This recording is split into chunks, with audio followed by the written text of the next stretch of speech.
नंदुरबार जिल्ह्यात 185 गावं आणि 545 पाड्यांमध्ये तीव्र पाणी टंचाई। नदी नाले विहिरी आटल्या। दुर्गम भागात पाणी संकट गडद। अक्कलकुवा गावात सर्वाधिक झळा।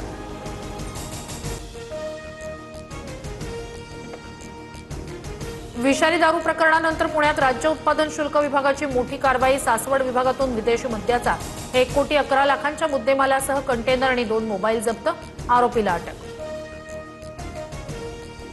ठाण्यातील शहापूरमधील कार्यरत अभियंत्याचा कराडमध्ये घातपात। पत्नी आणि मेहुण्यानं अभियंता लक्ष्मण मंडलेची हत्या केल्याचं उघड। कराडमधील अपघाताचा पोलिसांकडून 12 तासातच उलगडा। ज्यूसमध्ये गुंगीचं औषध देऊन तरुणीवर अत्याचार। तरुणीला ब्लॅकमेल करून तिघांनी अत्याचार केल्याची माहिती।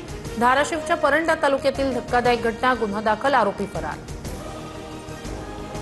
अमेरिकेचा इराणच्या चिमणी हार्बर रेल्वे मार्गावर आज मेगा ब्लॉक। चर्चगेट ते मुंबई सेंट्रल दरम्यान ब्लॉक। 109 लोकल फेऱ्या रद्द।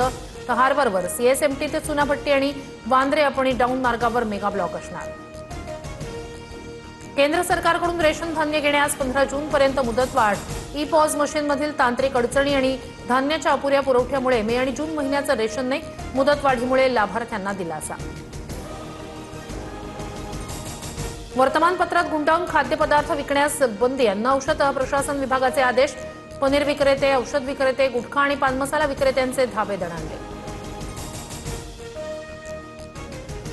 नाशिकच्या मालेगावमध्ये अल्पवयीन मुलीची प्रसूती करत नवजात बालकाची परस्पर विल्हेवाट लावल्याचा प्रकार समोर। एका खासगी रुग्णालयातील डॉक्टर किशोर डांगेसह 11 जणांवर गुन्हा दाखल।